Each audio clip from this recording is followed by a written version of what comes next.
Quero? Ok, mismo.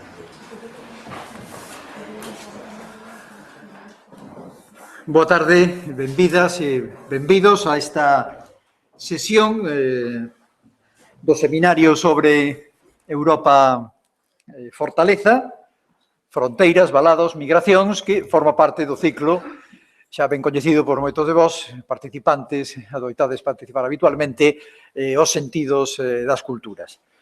Hoxe, compráceme presentarvos a ponente, Montserrat Guibernau, que non por ben coñecida polos seus libros sobre o nacionalismo, as nacións sen Estado, as investigacións tamén sobre migracións, investigacións teóricas, porque ela comenzou no ámbito da filosofía social e política, facendo a súa tese no King's College en Cambridge, e a donde, despois de traballos múltiples en libros e as súas estadías de investigación, profesora nas universidades na Open, en Londres, pois volveu recalar en Cambridge.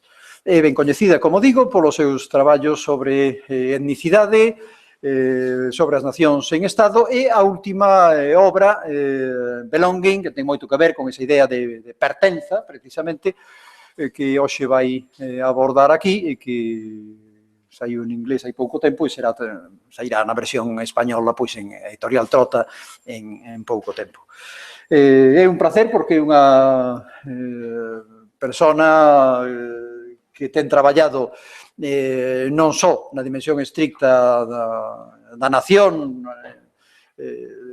no curso e nas pegadas das investigacións de Anthony Smith da London School of Economics, que tristemente faleceu hai pouco tempo, e en breve celebraremos no 2017 un congreso na súa honra, que foi o mestre Smith. Damos os dous que estamos nesta mesa, que temos unha débeda intelectual e personal impagable. Como digo, ten profundado nos temas da construción etnosimbólica das nacións, pero tamén aspectos tais como as migracións, a configuración das identidades, os problemas comparativos das nacións sen Estado e as súas demandas. Por lo tanto, encaixa de maravilla pois na reflexión que levamos a cabo neste ciclo sobre ese pechamento de Europa Fortaleza, precisamente ante os desafíos que plantexa non xa tradicionalmente a emigración, senón mesmo a crise ben coñecida irresolta, vergonzantemente irresolta, dos refuxiados. Sen máis, deixo-vos con ela, faremos como sempre no esquema habitual, a súa intervención durante 45-50 minutos e xa a continuación teremos o debate, as cuestións que dese plantexar. Moitísimas gracias, Montserrat, cando queras. Buenas tardes. Antes que nada, muchas gracias, Ramón, por la invitación. Es para mí un placer estar con ustedes aquí. Muchas gracias también a la Universidad de Santiago de Compostela, que hace posible pues, mi presencia en estos momentos. Antes que nada, agradecerles que estén aquí. Es realmente un placer ver pues, que existe cierto interés sobre el tema a discutir, sea para criticarlo o sea para loarlo. El hecho de que haya interés pues ya es algo que considero altamente positivo. Así que muchas gracias.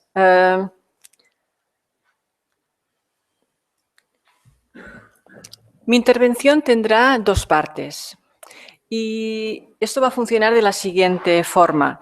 En la primera parte, yo les voy a hablar de el valor y el contenido y las consecuencias de lo que son las sociedades modernas, pero voy a centrarme específicamente en el tema en el tema de hoy, ¿no?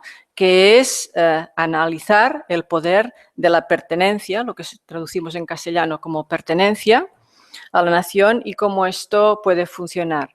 Al hacer esto voy a hablar de el impacto de las emociones, los cambios que se han producido acerca de lo que son las emociones y realmente el carácter profundamente ambivalente de las emociones, que no son ni siempre buenas ni siempre malas, si es que se puede hablar de bien y de mal en este caso específico.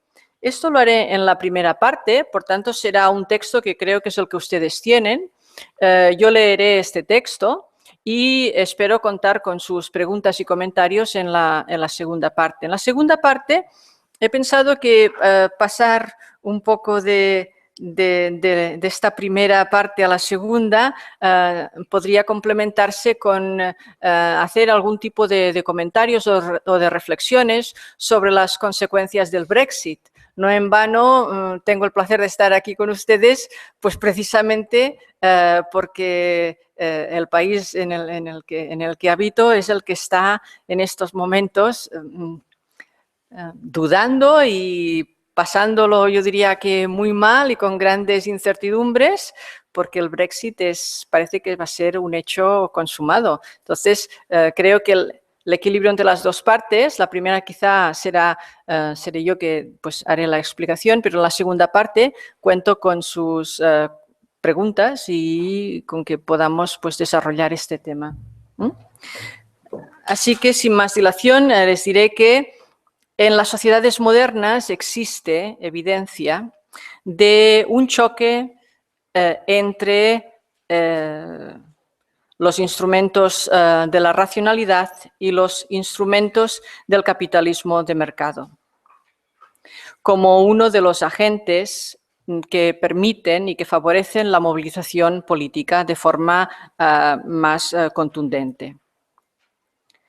El poder de la pertenencia a la nación como comunidad política elegida por el individuo es lo que intento analizar en este caso concreto. Así existe este gran contraste, ¿no? Porque por una parte encontramos los elementos que tienen a ver con la emoción, con los aspectos emocionales y de pertenencia, pero por otra parte nos encontramos en que el mercado lo que pide es unas ideas de calculación y de alguna forma represión de las emociones. Las democracias liberales modernas no pueden sobrevivir sin la legitimidad que emana del consentimiento de la ciudadanía. ¿Esto qué supone? Le supone que las personas comparten un sentimiento de identidad común y de pertenencia a la misma nación. Pero para ser efectivos, el sentimiento de pertenencia, el sentimiento de lo que denomino belonging, debe cumplir dos condiciones. La primera, que esté compartido o sea compartido por una parte sustancial de la población. La segunda, que sea capaz de generar lealtad hacia la nación, al mismo tiempo que generar sentimientos de solidaridad hacia los conciudadanos. Ya ven que en principio esto es un tema bastante, son unos objetivos bastante ambiciosos. Después tendremos que ver si realmente esto es posible en las sociedades que tenemos hoy en día tal y como están estructuradas o si es que hay algunos cambios, algunos modelos que deberíamos de desarrollar un poco más. Considero que es muy importante promover un sentimiento de solidaridad entre los miembros de una comunidad. Esto es importante y el Estado-Nación valora también que exista esta relación. Esto no significa que todos los ciudadanos experimenten el sentimiento de pertenencia de la misma manera o centren sus sentimientos de attachment, es decir, sus sentimientos de cercanía sobre los mismos elementos o con la misma intensidad. Existe, por tanto, una diversidad en la forma en que las personas interpretan estas distintas situaciones. Lo que sí es cierto es que esto asume que debe existir un sentimiento de objetivo común que generalmente es explicado por la fuerza de un vínculo emocional entre los ciudadanos, entre distintos ciudadanos. Compartir un sentimiento de pertenencia no implica que la ciudadanía es homogénea, aunque en algunos momentos sí que existe un grado de diferencia que se mantiene constante entre los dos casos concretos. Actualmente, la mayoría de las democracias liberales son multinacionales o multiétnicas y contienen algunos grupos que se ven a sí mismos como separados, como distanciados, tanto de la nación como de la situación general del entorno en que viven. Esto sería como resultado de elección o un resultado de exclusión o de marginación, un resultado de marginación que puede ser también económica, social o política. Donde quiera que la proporción de ciudadanos alienados, separados,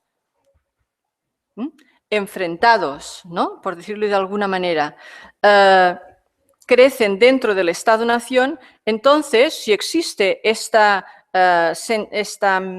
idea de diferencia, entonces surge lo que he denominado un grupo significativo. ¿Qué es un grupo significativo?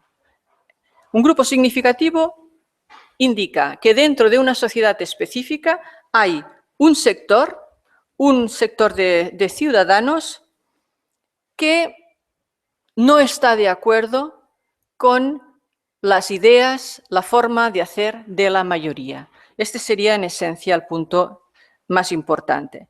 Y al no estar de acuerdo con estas ideas, de alguna manera intenta retar la homogeneidad que el Estado-nación pretende. En muchas situaciones, el Estado-nación, si es democrático, se espera que intente acomodar las aspiraciones, los sentimientos de sus ciudadanos a través de la creación de una sociedad inclusiva con instituciones políticas y una sociedad en la que el diálogo tenga fuerza y además tenga también una prerrogativa especial como elemento, como instrumento para desarrollar esa misma comunidad de ciudadanos. Pero en algunos casos, el Estado-nación puede decidir no funcionar de esta forma y el Estado-nación puede decidir incluso criminalizar a los movimientos opositores. Este es un tema delicado y un tema al que creo podemos volver, si ustedes tienen interés en ello, cuando comentemos cuáles son los puntos de cuando comentemos un poco más el contenido de estos movimientos de oposición.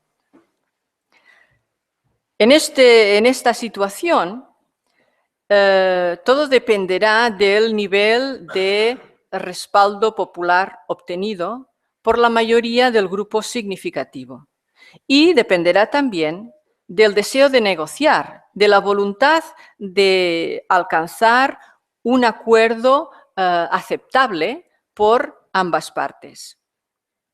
Por supuesto, los aspectos geopolíticos y estratégicos nos darán razones importantes para tener en cuenta la comunidad internacional, Todo esto nos lleva a una situación en la que la intensificación de la globalización lo que hace es acentuar todos estos puntos y, de alguna forma, hacerlos más complejos.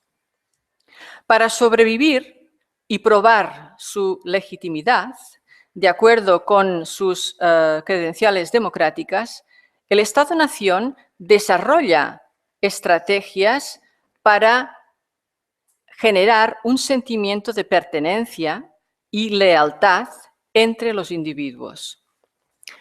Les digo pertenencia y lealtad entre los individuos.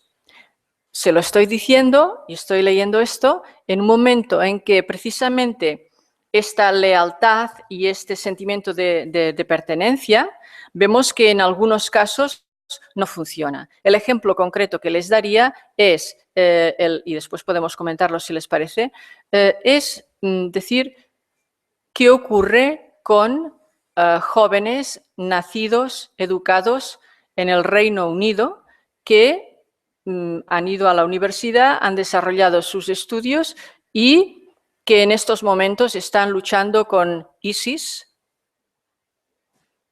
y están luchando en contra de los valores que diríamos occidentales. Es decir, ¿qué ocurre? ¿Cómo es esto? ¿No? Que se ha sembrado un tipo de acción y el resultado es tan distinto. Esto, este punto específico en el Reino Unido es objeto de grandes diferencias, divergencias y, diría yo, de gran preocupación dentro de la sociedad. Permítanme continuar con lo que estábamos diciendo. La construcción de la identidad nacional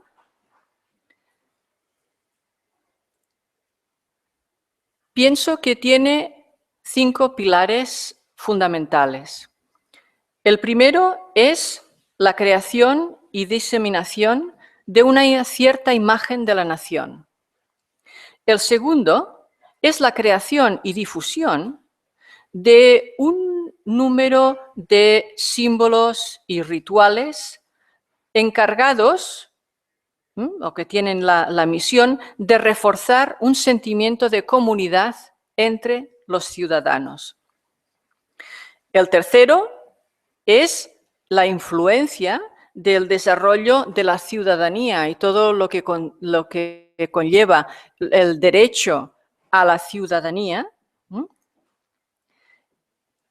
dentro de una sociedad democrática y legal. Entonces, diría en ese tercer punto que el avance de la ciudadanía supone la creación de derechos civiles, de derechos legales, de derechos políticos, de obligaciones también, por supuesto, y también de derechos socioeconómicos. Al hacer esto, el Estado-nación está, de alguna forma, está promoviendo que exista un sentimiento de lealtad de los ciudadanos hacia ese Estado, este Estado que les da estas prestaciones y este Estado que los acepta de esta forma específica. La nación, el Estado-nación facilita el crecimiento de sentimientos de lealtad hacia sí misma, pero también establece una distinción crucial entre quienes están incluidos y quienes están excluidos, entre los que están dentro y los que están fuera. Parece que hay dentro alguno que se ha colado y no tendría que estar por aquí, porque oigo unos ruidos un poquito raros. Si pueden arreglarlo, se agradecerá. Volvamos también a este tema. Es muy importante establecer la distinción entre los que están incluidos y excluidos dentro de la misma sociedad. La diferencia entre los que tienen los derechos de ciudadanía y los que no tienen los derechos de ciudadanía. Actualmente, este es un punto muy controvertido y muy difícil de resolver. El cuarto punto sería la construcción de enemigos comunes. Un enemigo común es el mejor antídoto para la diferencia, al menos esto es lo que se dice. De ahí que las guerras en muchas ocasiones se han definido como situaciones en las que los individuos deben unirse y es esta lealtad al Estado, en este caso específico, o a la institución que se esté hablando, si no se habla del Estado, pero yo hablaría del Estado. La construcción de nuevos enemigos es algo que genera automáticamente algún tipo de solidaridad. Hay que decir que en el número 5, punto número 5, que la progresiva consolidación de la educación nacional y los media se han transformado actualmente en instrumentos importantes de la diseminación de una particular imagen de la nación, con sus símbolos, sus rituales, valores, principios, tradiciones, enemigos comunes y, más crucialmente aún, con una definición de lo que debe ser un buen ciudadano. La idea del buen ciudadano deberíamos preguntarnos actualmente cómo se define y desde qué puntos de vista, porque los resultados que fuéramos a obtener van a ser bastante distintos y son básicos para el desarrollo de cualquier sociedad. Ahora quisiera apartarme un poco de este tema que es bastante muy académico y me gustaría hablar de las políticas del simbolismo y el ritual. Les invito también a pensar y a analizar mientras comentamos este tema distintos ejemplos que nosotros podemos tener en mente sobre lo que es el concepto de ritual, cuáles son sus usos en las sociedades modernas, cuando a veces ni siquiera nos damos cuenta de que estamos realmente hablando de unos elementos, simbolismo y ritual, que parece que sean totalmente neutros, podrían ser neutros para algunos, pero que conllevan una gran fuerza política en otros aspectos. Y vamos a estudiar este punto o vamos a comentar este punto. Los símbolos definen entidades como la nación, al otorgarles unos atributos que los hacen únicos. De forma similar, la pertenencia a una fe diría pues a una religión, por ejemplo, también se expresa a través del simbolismo y del ritual. Simbolismo y ritual solo son conocidos por quienes saben cuál es el contenido del simbolismo y del ritual. En algunos casos, el simbolismo y el ritual no son abiertos, sino que son cerrados. Y existe siempre esta diferencia. Los símbolos son necesarios para legitimar y reforzar el poder político. Por ejemplo, estamos hablando de símbolos y de reforzar poder político. Bien, pues, ¿qué ocurre con aquellos elementos que o bien están muy a favor o bien están muy en contra de algunas políticas que tienen que ver con el poder? Entonces, los símbolos son indispensables en procesos destinados a retar el status quo. Por tanto, destruir un orden político. Vemos que una de las primeras cosas que hace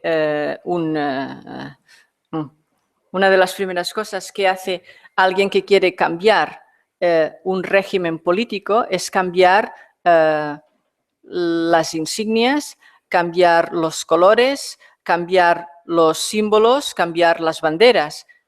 Esto es precisamente lo que vemos. Se está buscando legitimidad y la legitimidad es otorgada por los símbolos que representan en cada caso una situación distinta. En estas situaciones que estaba describiéndoles ahora, se da el caso, generalmente, de que puede surgir una élite nueva, una élite alternativa. Es decir, si este régimen se deteriora y desaparece, entonces existe el esfuerzo de tener que recrear otra élite y que funcione también de esta misma forma. El reto de la élite es ver qué nivel de respaldo puede conseguir. La élite, podremos continuar llamándola élite cuando adquiere la fuerza, el poder y el respaldo. Si no, desaparecerá. Desaparecerá totalmente. Por eso es tan importante ver cuál es el papel, cuál es el rol de los símbolos en cada uno de estos casos. La consolidación del poder no es automática. Hay algunos casos en los que el poder no llega a consolidarse. Si no llega a consolidarse, aquellos que habían iniciado una situación importante y de dominancia, ven como ellos mismos y lo que ellos pensaban, el tipo de sociedad que ellos pensaban crear, desaparece. Y en muchas ocasiones los individuos que les respaldaban desaparecen con ellos. Por tanto, es importante pensar que es un reto reemplazar los símbolos antiguos por símbolos nuevos. Símbolos nuevos que sean capaces de respaldar al status quo. Los símbolos representan ideas, valores, representan también visiones del mundo, formas de entender el mundo. Todos ellos se definen como cosas que son importantes. Y estas cosas que son importantes dependen en cada época, en cada país, en cada contexto, y están sujetas al cambio. Si ustedes han leído Zygmunt Bauman nos habla de que hoy en día la situación es muy difícil en todas partes y lo que hay que aspirar es a poder mantenerse a flote. Bueno, esto es lo de la modernidad líquida, ¿no?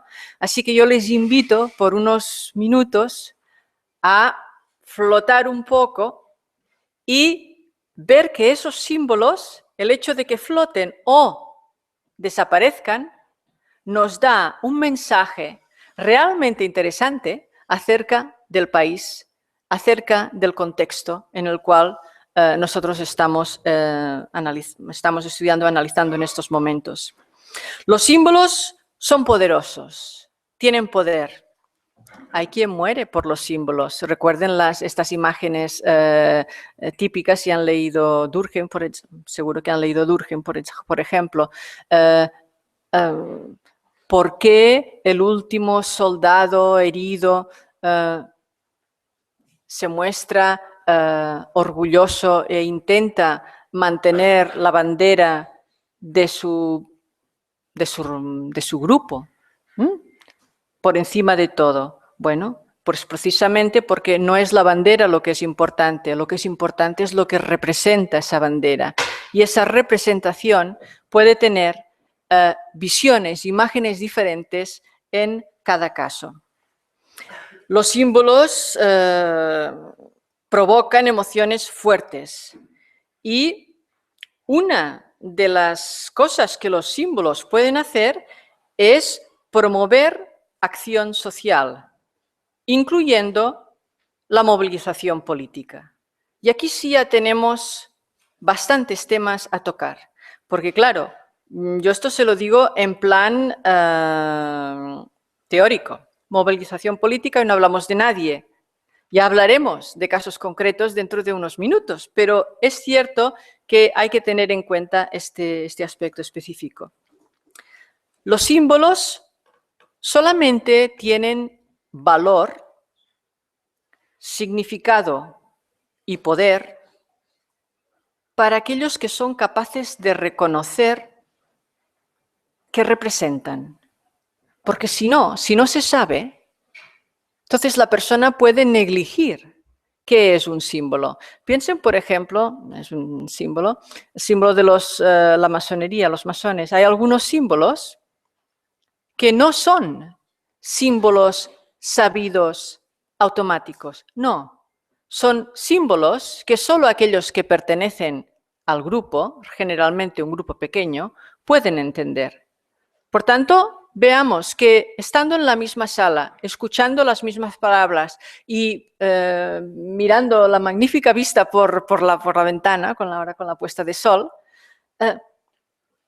estamos viendo mensajes que son radicalmente distintos en cada caso concreto. Entre los símbolos más potentes están los símbolos que representan la pertenencia a un grupo. Y entre los grupos que destaco sería la nación como símbolo, una fe, lo que diríamos una religión, o la pertenencia a otro grupo o comunidad. Aún así, no es lo mismo ser consciente del significado de un símbolo que identificar al símbolo. No es lo mismo estudiar el símbolo como algo que está ahí fuera, como entender el símbolo como algo que tiene valor y consecuencias para mí, cada uno de ustedes. Porque la perspectiva entonces cambia, entonces varía, ¿no? En aquellas situaciones en las que el miembro de un grupo observa un símbolo particular como un signo de fuerza, esto puede llevarnos a establecer un contraste entre la fuerza de algunos símbolos y la debilidad de otros símbolos.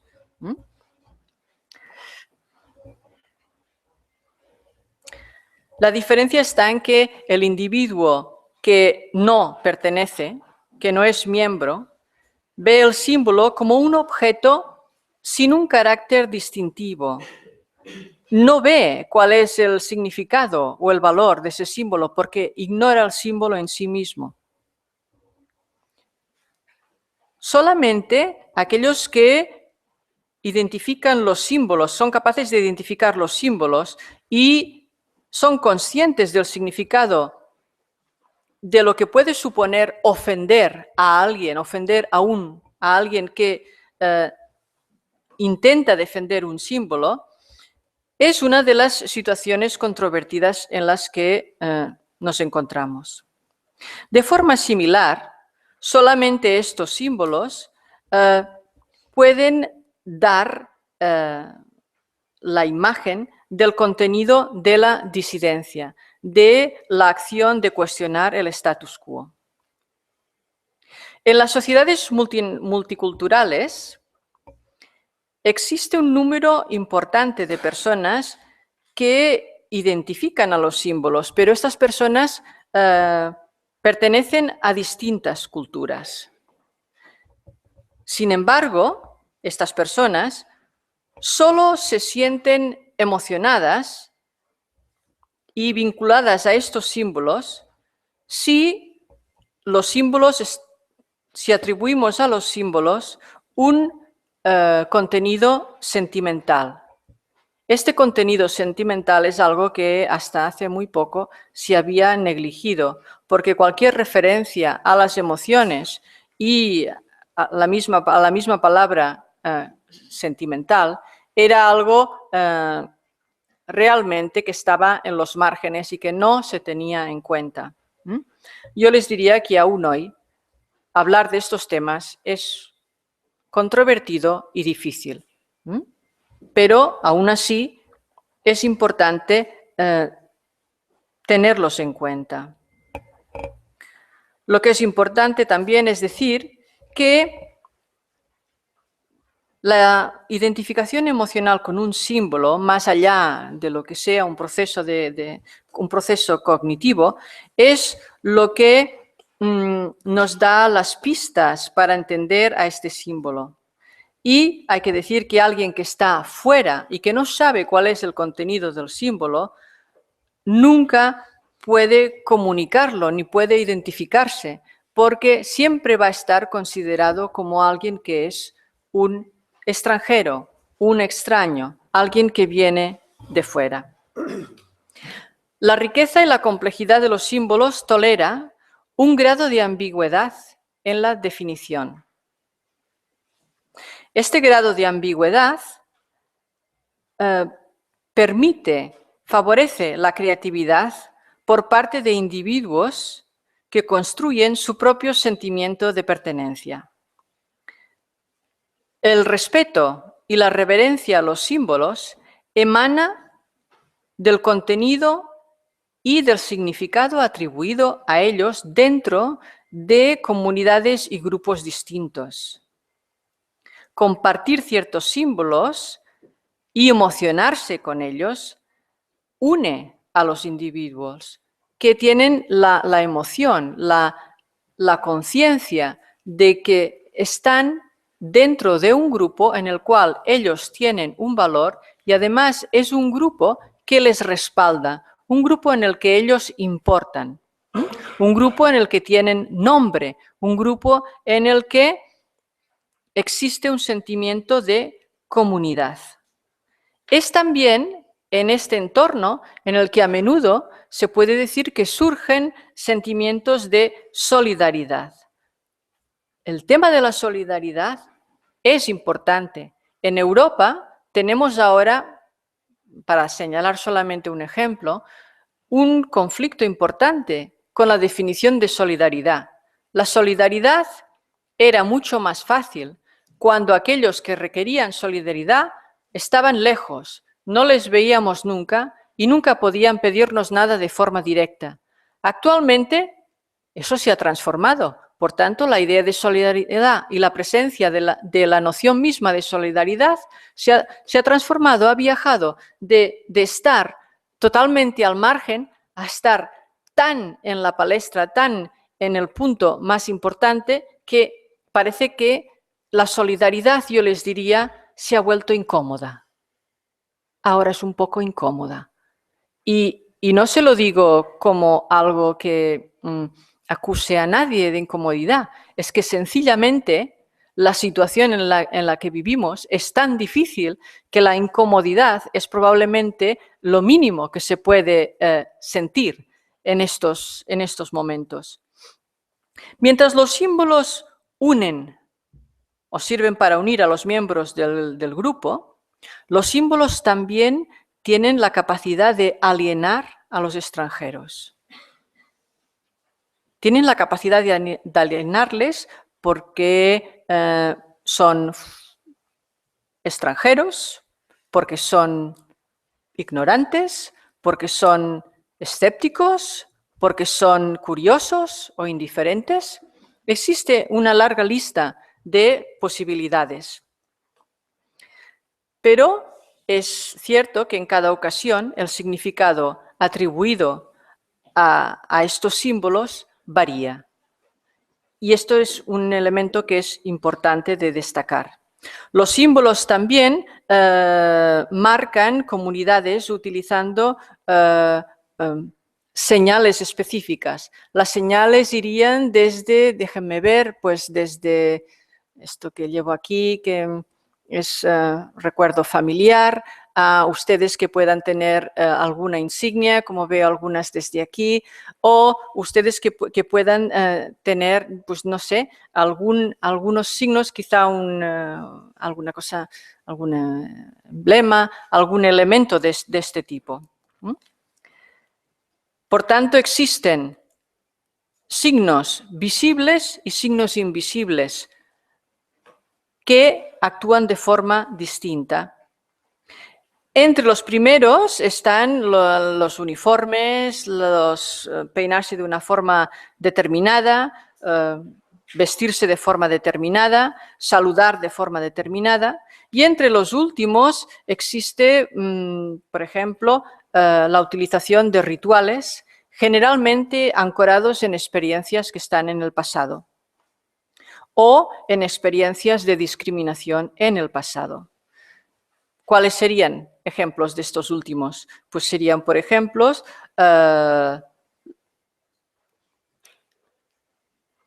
los pogroms padecidos por los judíos, sería también el genocidio en Bosnia, la represión de católicos en Irlanda del Norte o de los catalanes en España durante la dictadura franquista.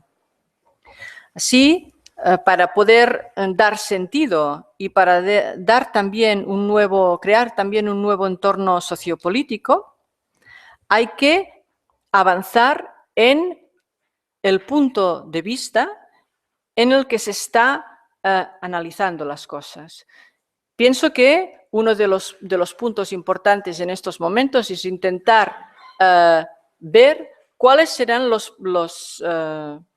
la forma en que el futuro se desarrollará en términos políticos y sociales. Y pienso que hay que ir pensando en el más allá de los momentos en los que vivimos ahora. Porque la sociedad se mueve a un ritmo realmente muy rápido y no hay que estar simplemente pensando en el presente. Por supuesto que el pasado es una base, pero no solamente pasado y presente, sino futuro, porque el ritmo se ha acelerado hasta tal punto que no podemos realmente quedarnos en uno de estos puntos, en una de estas dimensiones, ignorando la posibilidad de las demás.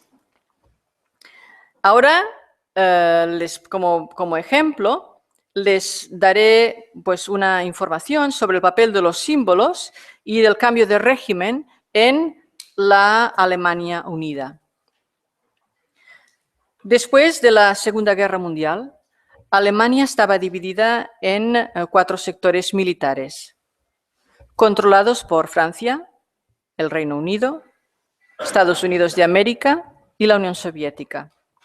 El 23 de mayo de 1949, el sector controlado por Francia, el Reino Unido y los Estados Unidos de América se transformó en la República Federal de Alemania.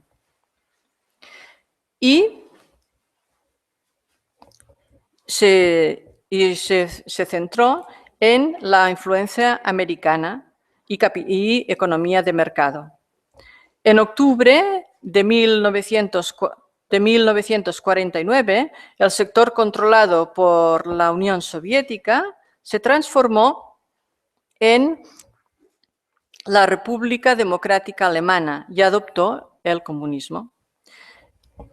La Guerra Fría dividió a Alemania en 2 partes y promovió la creación del muro de Berlín, con sus checkpoints. Supongo que bastantes de ustedes tienen experiencia directa de esto, ¿no?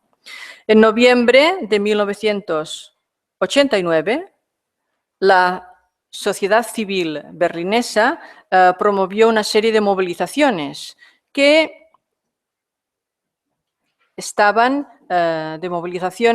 para derrotar, para hacer caer estos puntos, ¿no?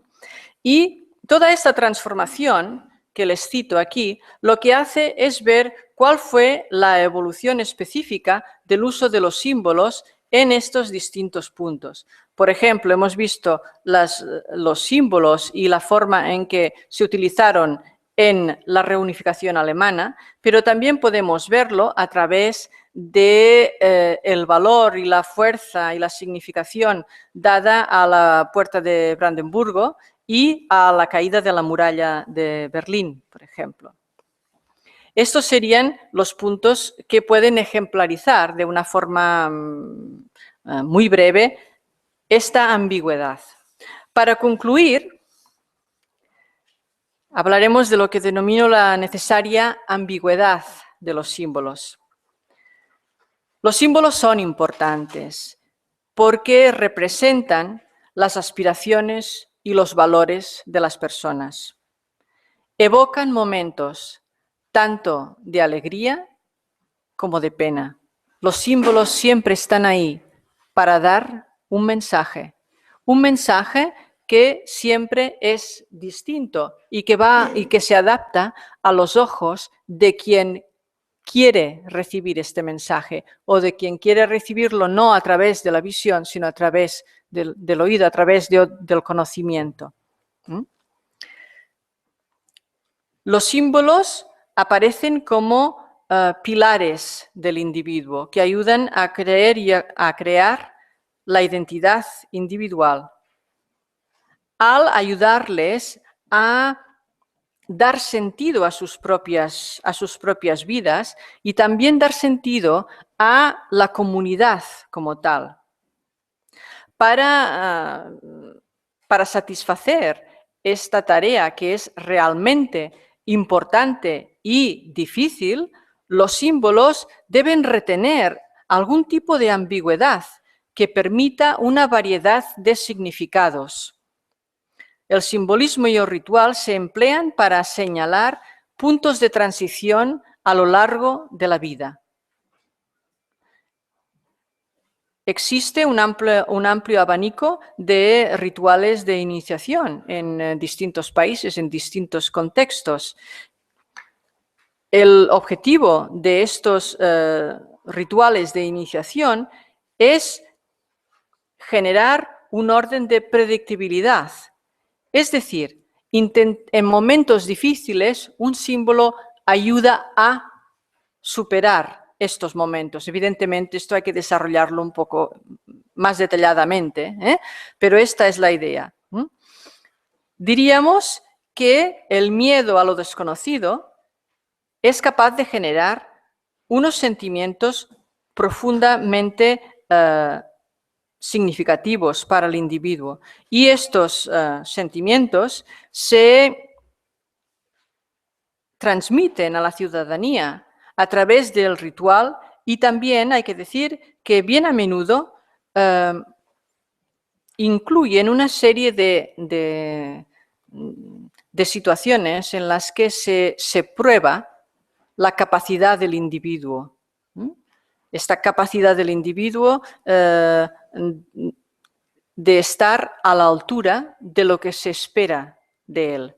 Es un poco probar, bien, ¿es usted o eres tú ya una persona madura y por tanto se te puede tratar como tal? ¿O aún eres alguien que es incapaz de por sí mismo aceptar las dificultades, aceptar las condiciones de lo que requiere ser un adulto, de lo que requiere ser un miembro? Esto más que nada es antropológico, lo que les comento, pero sí que pienso que tiene valor para entender las situaciones actuales.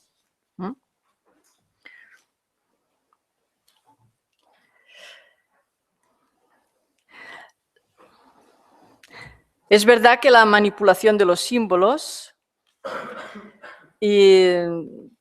refuerza su autoridad.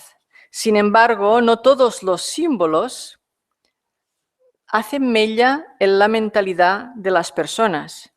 Y no todos los símbolos, ni muchísimo menos, esperan ser aceptados, esperan transformarse en elementos vivos dentro de la sociedad. Existe hasta un punto la incapacidad de predecir si realmente los individuos van a aceptar ese símbolo y por tanto van a estar dispuestos a realizar sacrificios para defender no el símbolo, sino lo que el símbolo representa y dar también oportunidades para ello. La pertenencia a la nación se presenta a través del simbolismo y el ritual. Por ejemplo, llevar un tipo de ropa específico, llevar el pelo arreglado de alguna forma específica, el canto de cantos específicos. Con esto estoy haciendo referencia a Durkheim y toda la idea de estar en una sala con un grupo de personas distintas, bueno, pero en este caso pienso que las diferencias son muy grandes. Cuando Durkheim decía, existe la fuerza de este grupo, es cuando todo el grupo, siguiendo a un líder, es capaz de identificarse, es capaz de defender una idea común, es capaz de actuar al unísono. Esto se puede aplicar a contextos bien distintos, pero sí que era esta la situación. Aquí evoco las teorías de Kerzer, que durante la Revolución Francesa nos recuerda que aquel que llevaba pues, unos pantalones de un color que era prohibido o de un, ¿cómo se dice? Length, que no eran suficientemente largos o suficientemente cortos, y no eran, sí, como los sans-culottes, ¿no? Que no eran, era realmente, estas personas estaban arriesgando su propia vida. No es que hubieran hecho nada, son los símbolos, aquellos símbolos que incluso algunos de ellos no reconocían, pero otros de fuera sí, y por tanto la acción tenía lugar en este contexto, ¿no? Ya vamos terminando. Les diría que Lynn Hunt, la historiadora francesa, nos dice que cada día los símbolos expresan la situación política, el punto político de la persona, y al hacer esto están manifestando su adherencia o no a cuestiones específicas. Yo les diría, para terminar, que es a través del simbolismo y del ritual que la colectividad se define a sí misma con nombre propio. Por ejemplo, los ingleses, un nombre propio.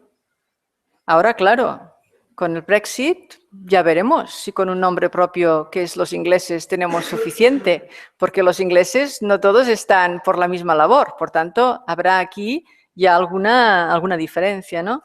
Entonces, dice, otros grupos con nombre propio serían los ingleses, como les decía, los judíos, los masones, los católicos, y establecen su propia imagen dentro del simbolismo, esto es. Los símbolos otorgan contenido al ritual y reconocen el ritual como un instrumento poderoso, no solamente para preservar la tradición, sino también para innovar y transformar lo que era la tradición pasada en una situación completamente nueva y distinta. As Mary Douglas escribe, es imposible tener relaciones sociales sin actos simbólicos. Los símbolos se sacralizan a través del ritual. Yo ahora lo dejaría aquí y les invitaría o les tentaría a comentar si les parece oportuno, o bien algún tema o algún aspecto de lo que le hemos comentado en mi intervención, o si tal vez tendrían interés en comentar o hacer algunas preguntas sobre el Brexit. Estoy totalmente a su disposición. Muchísimas gracias.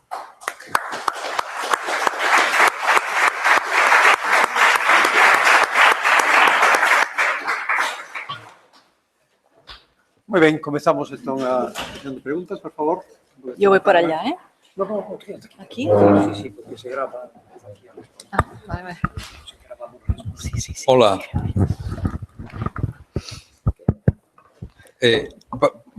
Por hablar del Brexit, has dicho que había el símbolo de que unos son ingleses. El problema es que hay escoceses y irlandeses.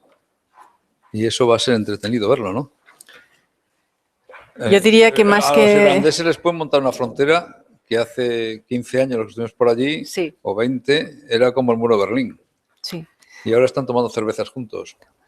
Yo creo que hasta un cierto punto sí, y ahora se promueve que la cerveza sea de calidad.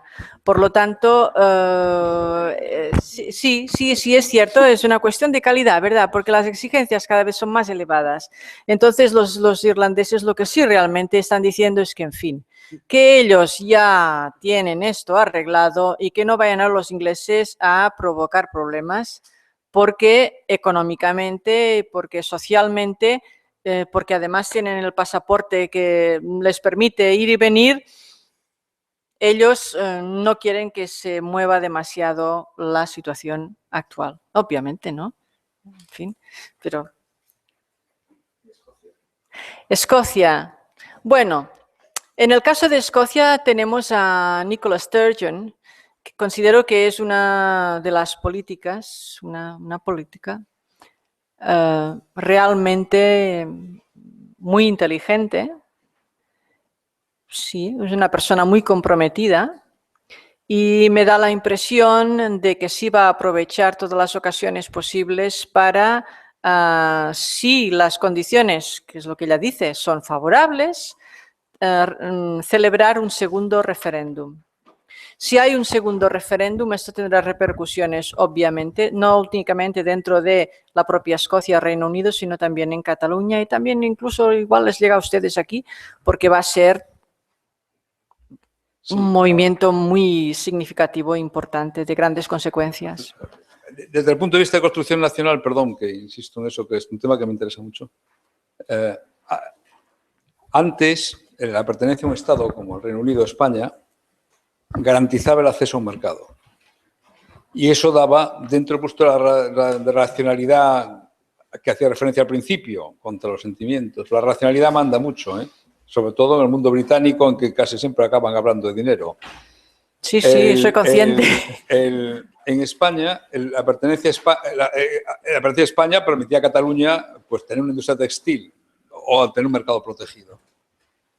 En el mundo actual, los escoceses tienen que plantearse, por ejemplo, si les interesa tener acceso al mercado británico o al europeo. Eso introduce un efecto de racionalidad en una discusión que tiene mucha simbólica, pero al final el dinero es el dinero. Y si yo tengo acceso a un mercado de 300 millones, ¿para qué me voy a quedar en uno de 70 o de 60? El lado económico, dentro de esa racionalidad de la globalización, también va a tener mucho peso. Sí, efectivamente, yo le diría que los escoceses, pienso que evidentemente, y tal como ellos mismos han expresado, se quedarían con los europeos, este sería su deseo, y pienso que sería viable. El otro punto que no hemos comentado es la posibilidad de qué ocurre si realmente quien cae es la Unión Europea, porque no es imposible en estos momentos, ¿eh? Entonces, claro. Sí, pero tenemos que tener en cuenta cuáles son las circunstancias y a dónde llevan, ¿no? Porque la Unión Europea, si empezamos a encontrarnos con países que solamente les atrae la Unión Europea porque desde un punto de vista económico pueden beneficiarse, pero en el momento en que las cosas cambian, estos partidos dicen, oh, I'm sorry, very English esto, ¿no? Nos vamos a otra cosa, entonces las situaciones son mucho más complejas. ¿Más comentarios, preguntas? Muy bien. Si dicen su nombre, por favor, así a mí me va bien también para organizar quién. Carlos, ok.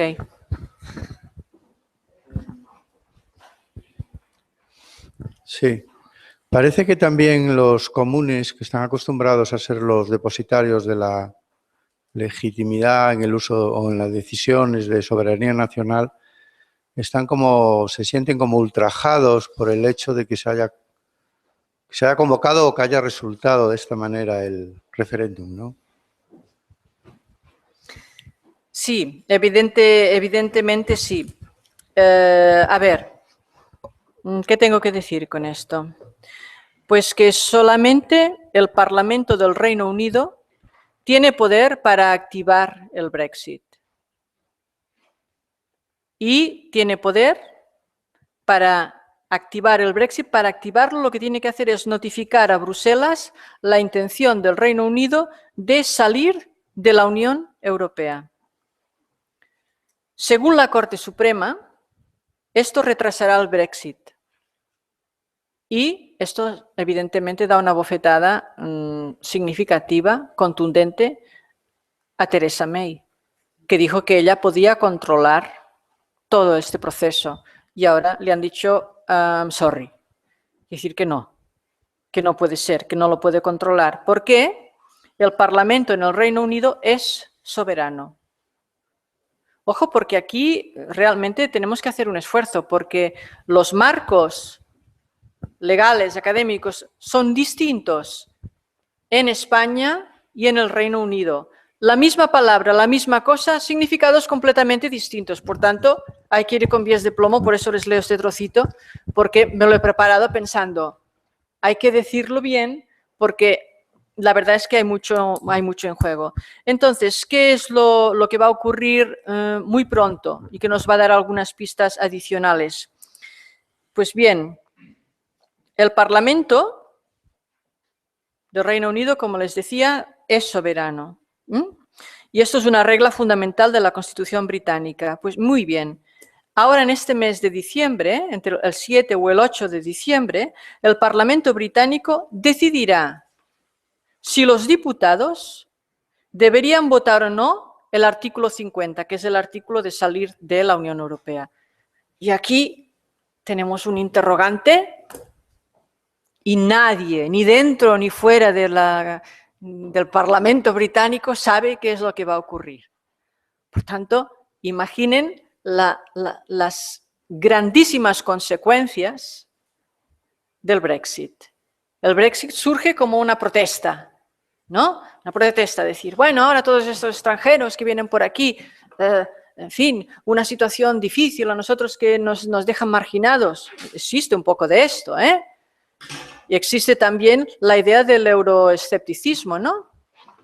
Es decir, a ver, cómo el Reino Unido, que había tenido uno de los imperios más importantes del mundo, ahora es miembro, un Estado miembro de la Unión Europea. No pueden digerirlo. Es demasiado difícil. Y entonces, ¿qué dicen? Euroescepticismo, sí. Y ahora quieren en la Unión Europea, esto elijo, esto sí me lo quedo, esto no lo quiero. Que haya circulación libre de mercancías, sí. Pero de personas, hombre, de personas ya no, especialmente según cuáles. Es una situación difícil. Estamos en un momento en el que tenemos más preguntas que respuestas. Pero bueno, no debería hablar tanto yo. Digan, ¿quién más? Por favor.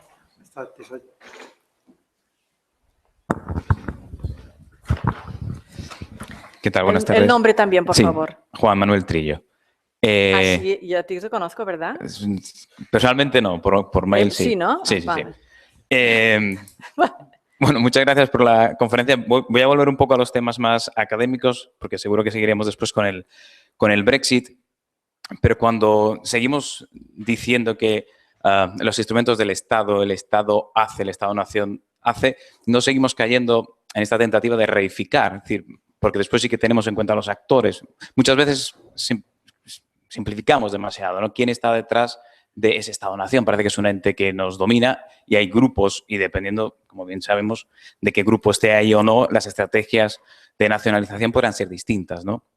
Es una cuestión que creo que siempre lo tocamos, ¿no? Hasta qué punto hablar de las estrategias del Estado o del Estado-nación, sino de los grupos que dominan, porque además después utilizas un concepto como el significant group, y yo me preguntaba, porque has hecho una reflexión sobre las élites, entonces, en momentos de intento de cambio o de cambio social, y lo estamos viendo, por ejemplo, en España con algún partido político, la pregunta sería, no se puede cambiar si no eres élite. No quiero utilizar la palabra casta, quiero utilizar élite. Es decir, no podemos no usar este concepto cuando queremos hablar de cambio. Y el tercer punto, estoy totalmente de acuerdo con que quizá hemos dejado muchas veces de lado los sentimientos para entender el comportamiento humano, pero es verdad que en filosofía o en psicología lo tienen mucho más claro seguramente que en ciencia política o en ciencias sociales. Pero, claro, la definición, decías tú, de ingleses, quizá con el Brexit, habrá gente que dude de qué es un inglés. Yo diría, bueno, es que las propias... ¿De qué dude, perdón? De qué es un inglés, ¿no? O que ponga en cuestión la idea de los ingleses. Pero seguramente sin necesidad del Brexit ya hay una duda sobre qué es los ingleses. Quiero decir, en el momento en el que intentamos definir a un grupo como los X, ya hay una problemática por esa distintos individuos que conforman un grupo que no se autodefinen como tales o que definimos un grupo en virtud de distintas características.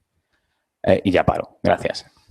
Vale, para hacerlo en plan ágil, sí que evidentemente existe una diferencia entre los ingleses y los británicos, que me parece que es por aquí que apuntabas, ¿no?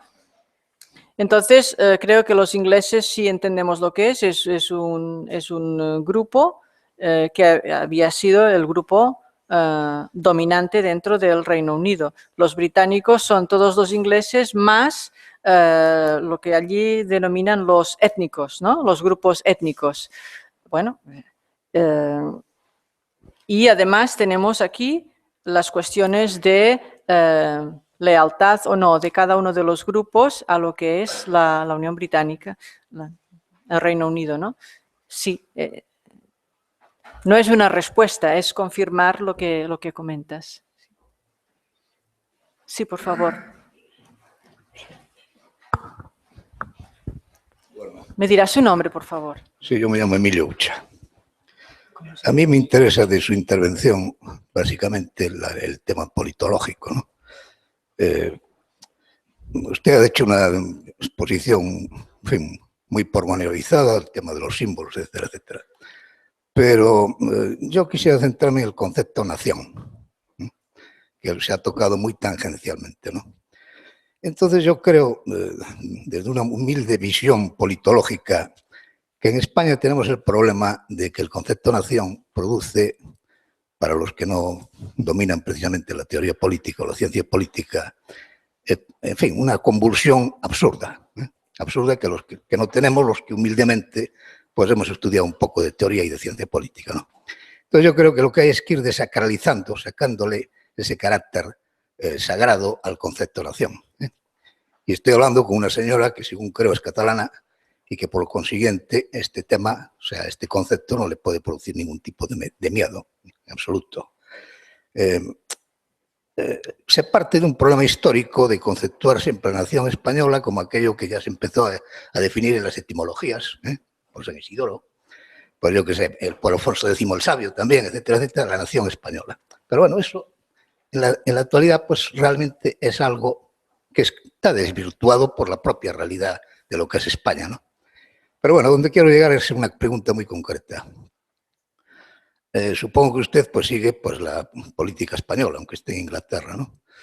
El tema de la reforma constitucional, que es uno de los temas que, en fin, durante algún tiempo se vienen barajando, que es en fin, un deseo muy extendido por muchos, entre los que me cuento, y que no termina de producirse por una serie de errores, en fin, desde mi punto de vista absurdo en muchos casos. Pero en los últimos tiempos, repito, y en concreto hace unos días, pues se ha tocado en un foro muy concreto, ¿no? Por personas que se supone cualificadas en ese tema tan específico. Entonces, la pregunta concreta que le hago a usted es la siguiente. En su opinión, ¿cómo cree usted que la reforma constitucional, esa eventual reforma constitucional que se haga en España, que repito, es desde mi punto de vista imprescindible en cuanto al tema de las nacionalidades, cómo se debería tocar? Es decir, el concepto de nacionalidad que aparece actualmente en el texto del 78, que, en fin, de alguna manera pues se podría confundir si se acepta la definición que en su día dio un teórico llamado Herrero de Miñón, que decía que nacionalidad es aquella nación que no tiene pretensión de ser Estado. Frase, en fin, epigramática que quedó ahí. Si eso de alguna manera pues podrá tener una cierta modificación y cómo cree usted que podría quedar. Respecto del tema del Brexit, pues tendría alguna pregunta también de tipo general y sería pues algo tan simple como lo siguiente. ¿Cabe la posibilidad que el legislativo inglés tenga fuerza suficiente como para revocar el Brexit? Gracias.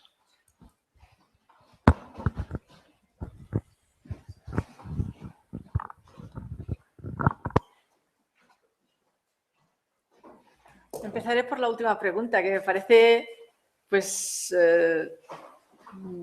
más fácil de responder y de responder en una primera instancia. A ver, el legislativo puede revocar el Brexit, sí, por supuesto. Pero con efectos de definitivos.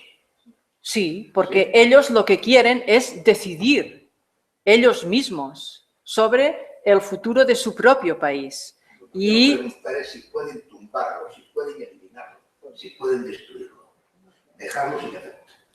Ellos se consideran creadores de, y por tanto son lo que en inglés dirían los masters, los señores de. Ellos deciden directamente. Yo creo que lo pueden hacer. Ahora, ¿cuáles serían las consecuencias de que actuasen de esa forma? Eso tendría repercusiones en la Unión Europea, obviamente. ¿Dejarían ellos de ser miembros de la Unión Europea?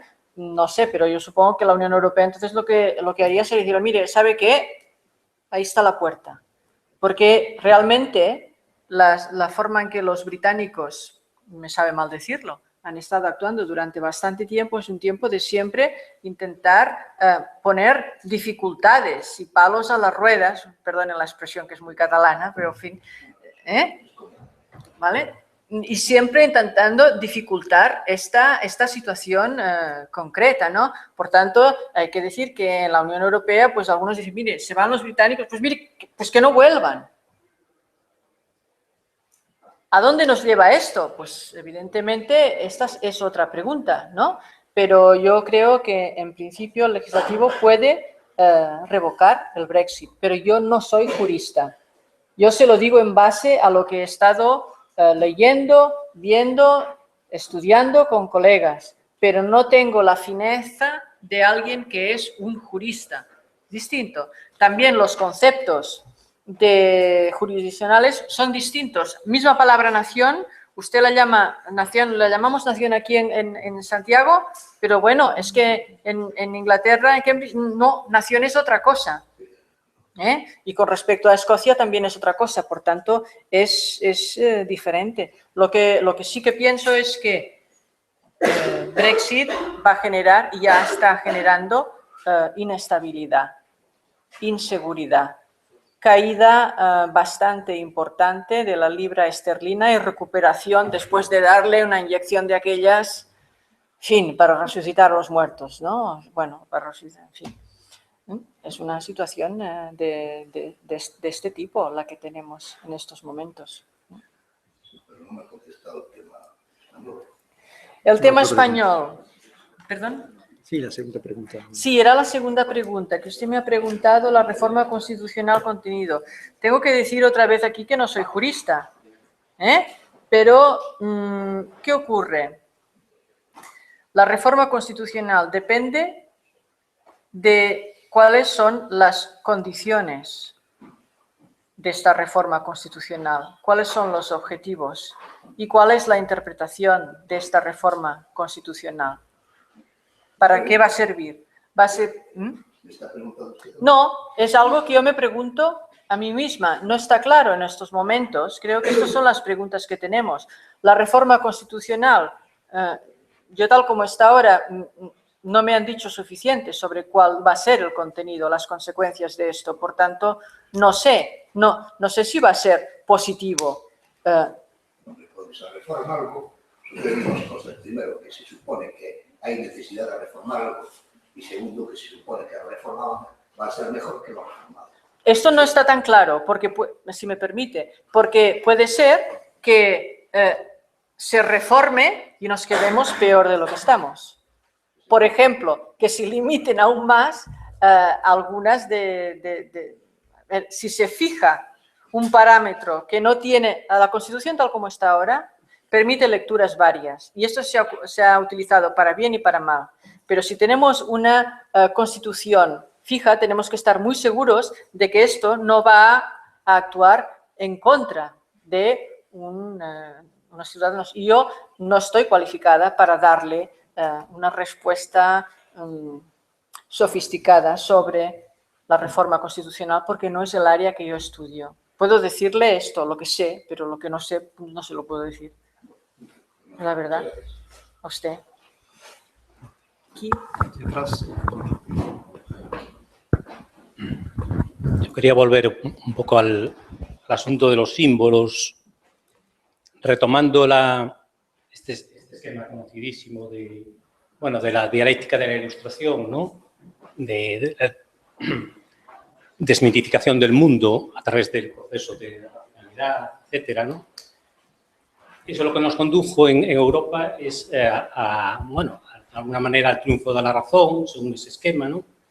Y de alguna manera el capitalismo después de la Segunda Guerra Mundial, etcétera, y antes, lo que intentó de alguna manera es remitificar el mundo a través de sus propios símbolos, ¿no? Los símbolos del consumo, etcétera, etcétera.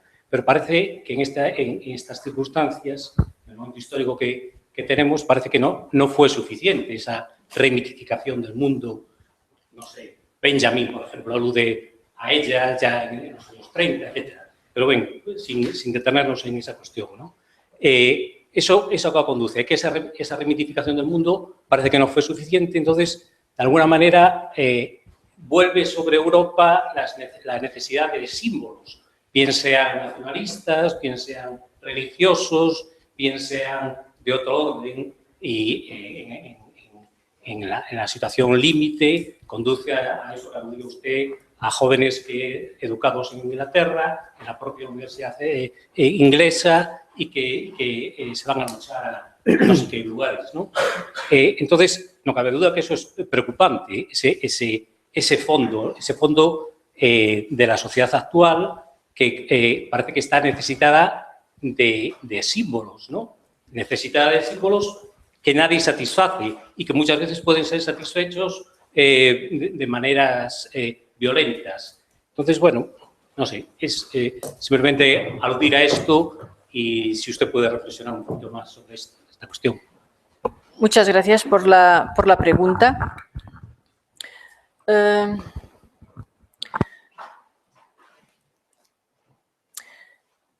Pienso que tendremos que tener en cuenta las transformaciones generadas por una intensificación de la globalización, porque esto afecta a la forma en que las personas ven e interpretan los distintos símbolos, los símbolos con mensajes en algunas ocasiones opuestos. La necesidad de los símbolos siempre están ahí y cambian dependiendo de cada época y de cada lugar. Para mí lo que es importante y lo que yo señalaría es, los símbolos, vale, de acuerdo, bien, pero para mí lo que es importante son los valores de nuestra sociedad occidental.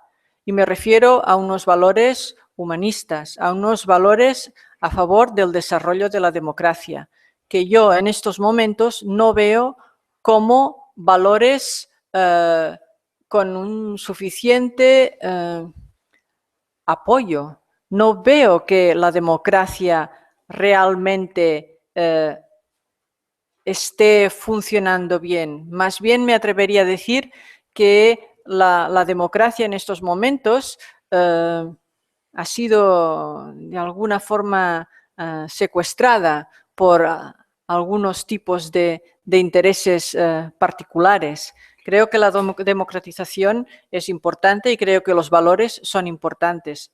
Mi referencia a los valores tiene también que ver, evidentemente, con cuáles son las formas de vida y cuáles son los elementos a los cuales se da primacía dentro de una sociedad. Entonces, ¿quién está minando realmente ese proceso de democratización de Europa, que a su vez generaría valores de otro tipo, ¿no? Valores efectivamente de participación, incluso desarrollar en las personas pues, un sentido artístico que de alguna forma viniese a sustituir la dimensión religiosa o que la acompañase, etcétera, etcétera, ¿no? Todas esas cuestiones. ¿Quién está minando realmente eso? Porque hubo intentos, por ejemplo, de Europa en un momento dado de poner en marcha una constitución ya hace años. Y los primeros que pusieron palos en la rueda, uno de los primeros fueron los franceses, ¿no? renunciando a ese referéndum, etcétera, cuando era buen momento para avanzar en todo ese camino. Entonces, realmente, ¿qué son intereses? Eso es lo que habría que sacar a la luz.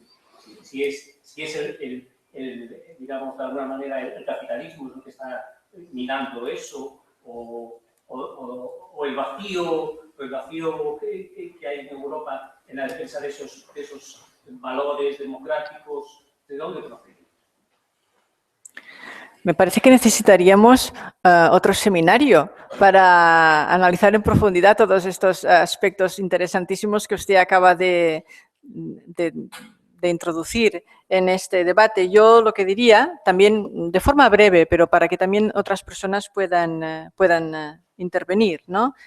Yo les diría que la Unión Europea es débil y realmente donde ha incidido más ha sido en acciones de diplomacia.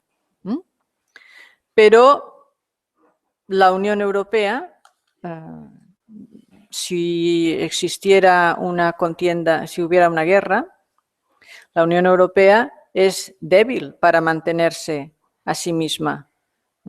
Por eso ahora Donald Trump ya ha indicado que los europeos tendremos que pagar más para que podamos contar con un cierto grado de seguridad, ¿no?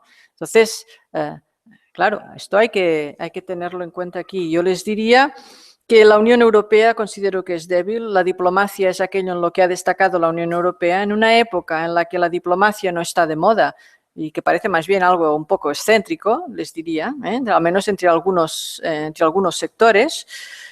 Pienso que los valores y los valores de nuestra sociedad moderna en muchos aspectos chocan con los objetivos de las economías de mercado. Por tanto, es una utopía, a mi modo de ver, querer combinar los dos y ver que esto funcione. Para mí no funciona. Pienso que la Unión Europea, si continúa tal como está y no se produce un cambio que refuerce lo que es la Unión Europea, yendo a cuáles eran, al menos desde mi punto de vista, a cuáles eran los puntos que los padres fundadores de la Unión Europea pusieron y también las líneas rojas que ellos situaron y todos aquellos elementos en los que su idea era bien, si Europa es interdependiente, todos los países son interdependientes, es imposible que aparezca otra guerra. Bien, yo creo que tal como estamos ahora las cosas han cambiado y no para bien, ¿no? Y pienso que existe una alerta que tenemos que tener en cuenta. La Unión Europea no va a poder continuar sin el respaldo comprometido de los europeos. Y en estos momentos ya vemos el caso del Reino Unido, por ejemplo, en el que la primera reacción es, bueno, de aquí nos queremos ir porque queremos mandar. Y tienen además toda la legitimidad para hacerlo. Pero no se piensa lo mismo cuando uno piensa en un grupo pequeño que cuando uno es parte de otra entidad que es más amplia.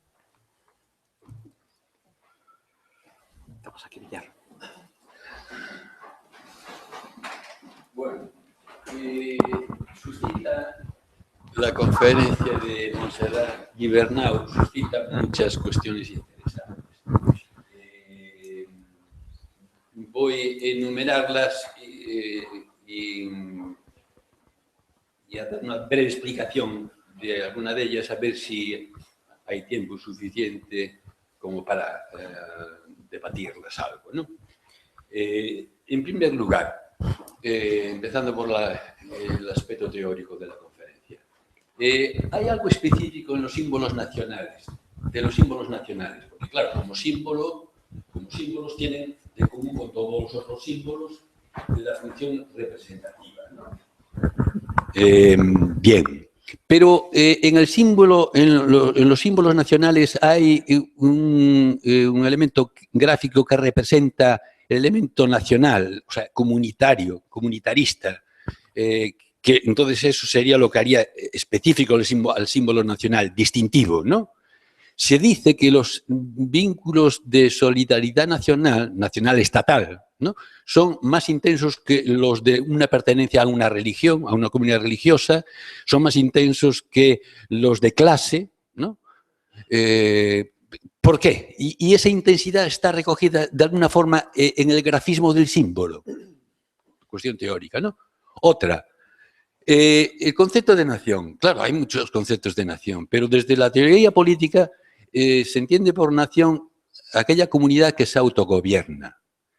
Entonces, en ese sentido, se confunde con el Estado. O sea, se puede distinguir teóricamente entre Estado y nación, pero el Estado, la nación sin Estado no es nación. Se habla de nación cultural, nación étnica, pero el elemento político es un concepto político, el concepto de nación, y sin Estado, o sea, sin ser sujeto del poder constituyente, sin la capacidad de autogobierno plena, no hay nación desde el punto de vista político. Podrá haber nación antropológicamente, desde el punto de vista cultural, étnico-cultural, pero políticamente eso no tiene ni relevancia. Lo que tiene relevancia es la capacidad de autogobierno, de soberanía, ¿no? En cuanto al Brexit, se coloca una cuestión interesante. Hay aquí un choque de legitimidades. La legitimidad del Parlamento, en donde, según la Constitución británica, reside la soberanía, efectivamente, es el Parlamento, el soberano en el Reino Unido es el Parlamento, no el pueblo. Pero claro, hay una decisión del pueblo a través de un referéndum. Esa decisión fue tomada por el gabinete, el gobierno, el ejecutivo, y no sé si hubo una autorización o no por parte de la Cámara de los Comunes, del Parlamento, para que se celebrara, aunque el resultado después tendría que ser aprobado por la Cámara de los Comunes, porque es donde reside la soberanía. Pero claro, entonces hay un choque de dos legitimidades. La soberanía reside en el Parlamento es el que decide si se entra o si se sale de la Unión Europea, pero como ya ha decidido el pueblo a través de un referéndum, ¿cuál es la legitimidad más legítima? ¿La del resultado del referéndum popular o el resultado de lo que diga la mayoría de la Cámara de los Comunes? Es lo que se coloca aquí en el Reino de España, el problema de el choque entre el principio de legalidad, de constitucionalidad y el principio democrático. El pueblo catalán puede decidir por mayoría secesionarse, pero eso iría en contra de la legalidad constitucional, que no permite ese referéndum, porque la soberanía reside en el pueblo español. Pero entonces aquí habría dos choques de legitimidad: la soberanía del pueblo catalán y que la soberanía reside en el conjunto del pueblo español. Entonces, ¿cuál debe prevalecer? ¿Debe prevalecer el principio democrático o el principio de legalidad constitucional? Y en relación con lo de la nación, yo pondría, para ejemplificar lo que quería decir, y a ver si puedo recibir una respuesta, es la siguiente. Aquí se ha discutido mucho si Galicia es una nación o si de Cataluña una nación, si es constitucional o no que Cataluña se defina como una nación. Yo decía que cuando se iba a reformar el Estatuto de Autonomía de Galicia, hacía una propuesta al comité de intelectuales y profesores que se había reunido por parte del bloque, el bloque nacionalista galego, que pusiera en el preámbulo alguna expresión, algo así como diciendo que Galicia era una nación en construcción. No era anticonstitucional porque no era definida como nación, es lo que realmente es. Es un intento, es una comunidad en la cual hay fuerzas políticas que cuentan un cierto apoyo popular, a ver si llega a ser mayoritario, y entonces, si se constituyese nación en comunidad que se autogobierna, nación política, pues sería una nación, pero en el momento es en construcción, hay un proceso de construcción nacional. España sí que es una nación, se dice por parte de muchos nacionalistas, no es simplemente un Estado, no es una nación, es un Estado y hay varias naciones, 4 naciones, la catalana, la vasca, la gallega y la castellana o la pequeño española. Bueno, yo digo que España sí que es una nación política, aunque en desconstrucción, en la medida que si el nacionalismo vasco y catalán llegan a tener éxito, la desconstruirán, y por si se construyó mal, es una nación mal construida, que no fue capaz de construirse nacionalmente como una entidad que hoy está en discusión, pero entonces es una nación política, porque tiene Estado, en desconstrucción posiblemente, mientras que Cataluña, el País Vasco, Galicia son naciones en construcción, a ver si llega a constituirse en Estado, entonces serán naciones políticas, ¿no?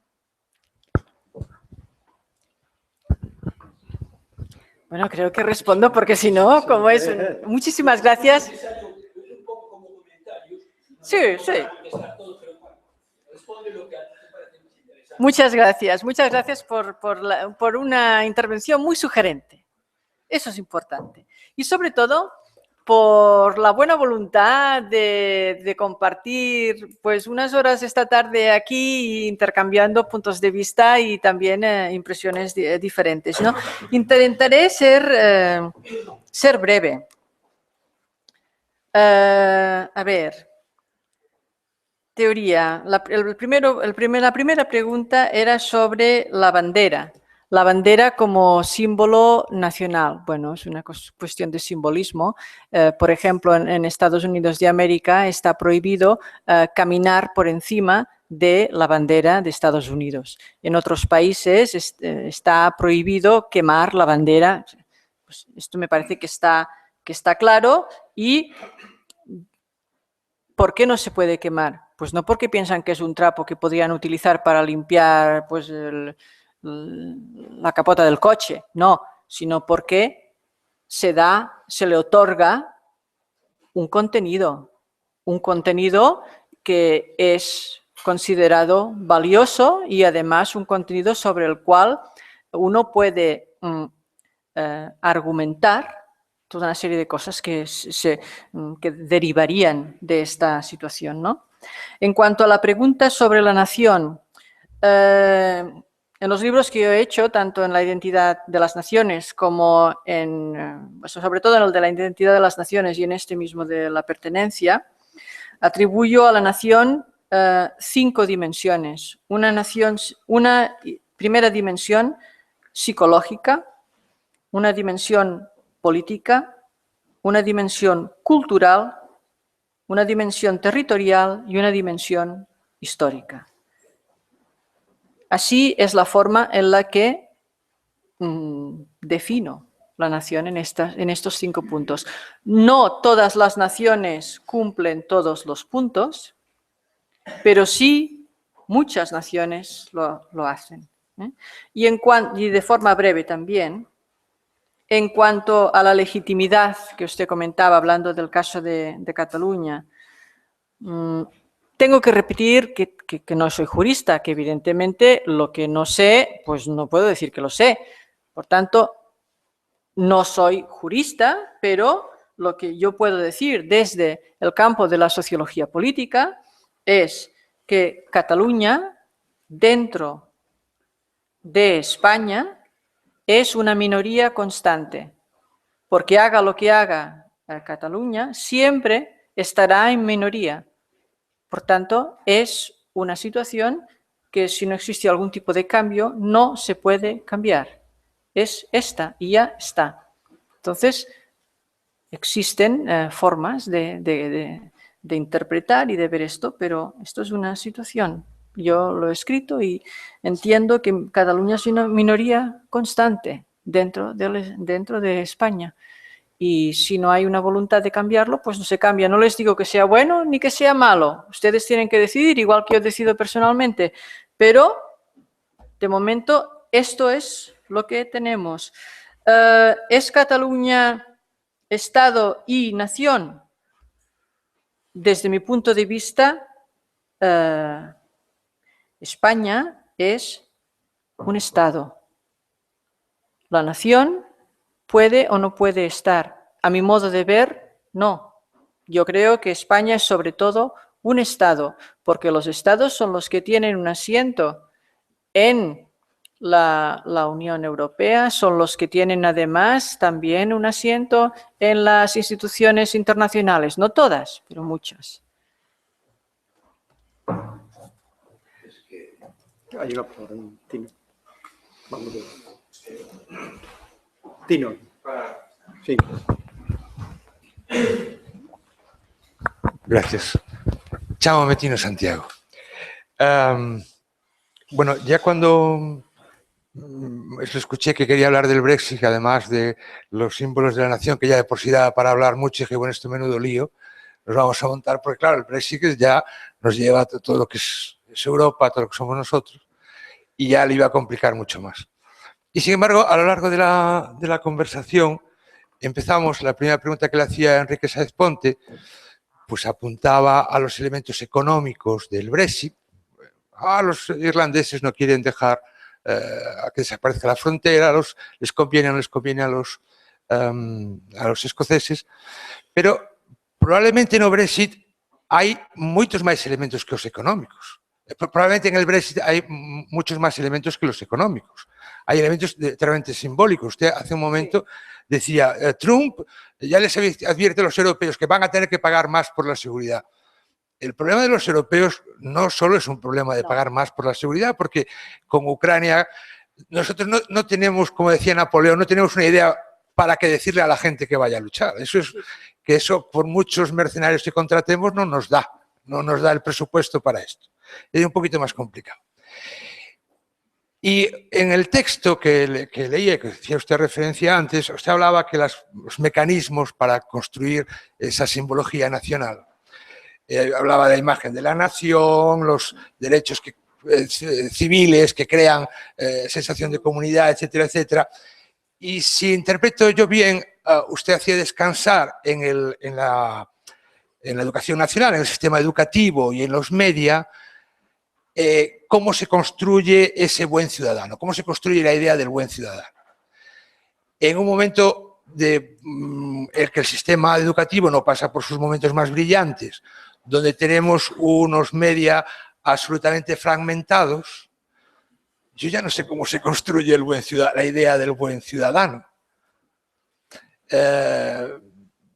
Entonces, incluso estos casos que siempre se habla de británicos de tercera generación o franceses de tercera generación que pasaron por todo el sistema educativo, que leyeron L'Équipe, sin embargo no aceptan. Pero es que nos pasa a nosotros aquí. Hay muchos chicos que no participan de los mecanismos tradicionales que había de socialización. Es decir, no leen el periódico, naturalmente, ni los telediarios que ven somos mismos. Y también tienen un rechazo enorme sobre el sistema y sobre... Es decir, vamos a un mundo absolutamente donde ni siquiera la nación que nos contaba ahora se pueda llegar a establecer.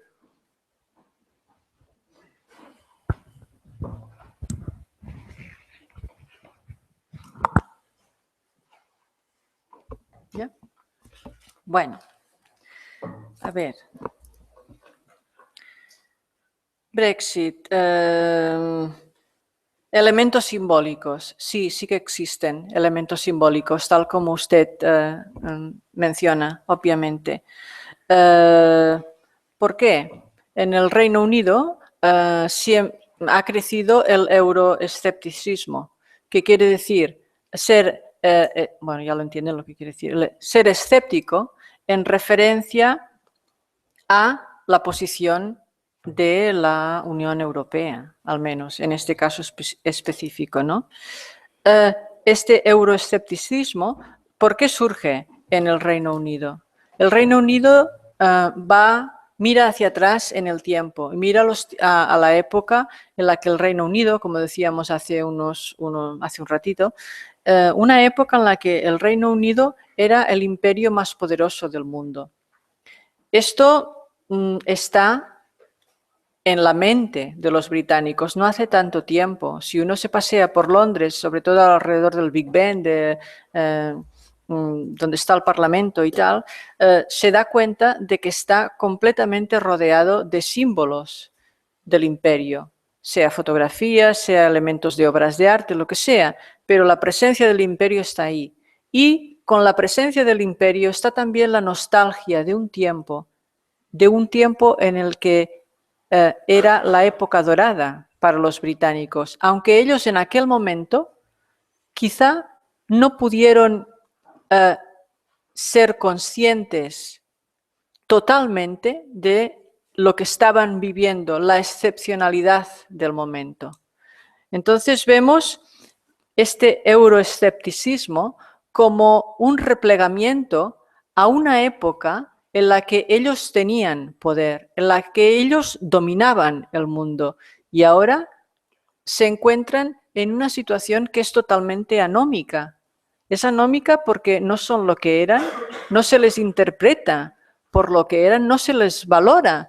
Entonces, evidentemente, cuando tienen la oportunidad, dicen, bien, pues nosotros vamos a demostrar que sí, que continuamos siendo los más fuertes. Y para esto haremos un paso que nadie más en Europa se atrevería a dar, al menos en estos momentos. Lo veo un poco así, ¿eh? Y dicen, bueno, vamos a hacer el referéndum. Eso sí, en privado convencidos de que iban a perderlo, pero van y lo ganan.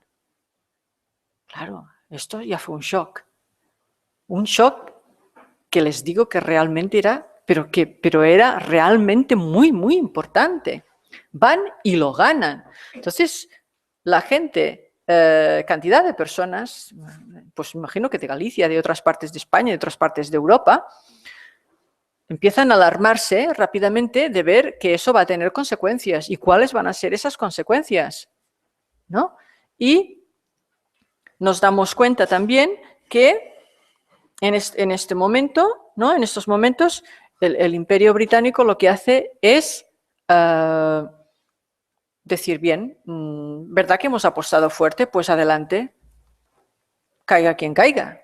Más o menos la idea es esta. ¿Qué pasa? ¿Que ahora ha bajado la libra esterlina? Por favor, pues ya subirá y ya haremos todo lo posible para que suba. Es el orgullo.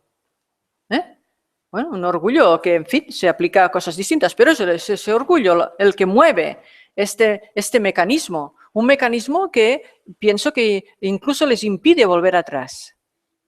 Claro, ¿cómo pueden volver atrás? Esto implicaría el error, la equivocación, la duda. Hay que tirar hacia adelante. Entonces, ahora lo que no está claro es cómo este tirar hacia adelante se va a materializar. Podría ser que una consecuencia de la situación actual fuera que, así como surge el Brexit en el Reino Unido, surgieran otros exit de la Unión Europea.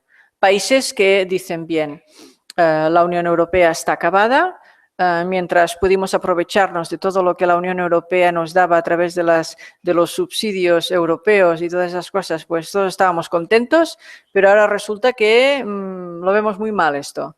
Como lo vemos mal, nos vamos. Bueno, de esto también hay en la Unión Europea. Entonces, tampoco tenemos con ninguna persona, al menos en estos momentos, que de una forma clara destaque, tenga una idea clara de cómo llevar adelante la Unión Europea y hacerlo de una forma en la que se respete totalmente a todos los que forman la Unión Europea, se respeten los principios que pueden conseguir hacer avanzar a la Unión. Y en estos momentos, pues yo siento decir que de momento, pues que no, que eso aún no existe, pero que sí, a mi modo de ver, vale la pena luchar para que este sea el resultado, porque considero que la Unión Europea es no únicamente una prueba fácil, sino que la Unión Europea es un proyecto para el futuro de Europa, es un proyecto ambicioso que ha transformado ya en estos momentos las vidas de muchos de ustedes que están aquí, de algunos que son estudiantes y que han hecho Erasmus y todas esas cosas, y lo bien que lo han pasado en estos Erasmus y tal. Y justo es que lo pasen bien, pero esto ha surgido gracias precisamente a esa Unión Europea que ahora nos parece demasiado pequeña, demasiado tal, demasiado cual. Bueno, porque esta Unión Europea, si la dejamos morir, ¿cuál es la alternativa? ¿Vamos a ir a la Trump? Es una elección, no depende de mí, depende de todos nosotros, ¿no? Moi ben, pois moitas grazas, estamos xa fora de tempo, imos rematar. Antes de rematar a sesión, quero comunicar a seguinte sesión do seminario, que será impartida polo profesor Javier de Lucas, catedrático de Filosofía Política da Universidade de Valencia, sobre o tema de asimilación, políticas de emigración en Europa. Terá lugar o día 19 de xaneiro, a mesma hora e no mesmo lugar. Moitísimas gracias, moitas gracias.